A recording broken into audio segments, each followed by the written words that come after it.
Concert Help channel. Today, we'll be covering how to schedule a deployment. If you'd like to review how to launch or create a deployment, follow the links in the upper right-hand corner of the video or in the video description down below. Option to schedule your deployment to run now or to run at a set time.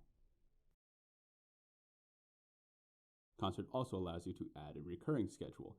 This can be hourly, daily, weekly, or monthly. And just as with Schedule Later, you can select the day and time for your launch. You're also given the option to end your launch after a certain number of occurrences or on a specific date. Finish up the launch process, as you normally would, and your deployment will launch with that schedule. If you'd like to watch more of these video tutorials, feel free to check out the Concert Help YouTube channel. Alternatively, you can visit the Concert Help site.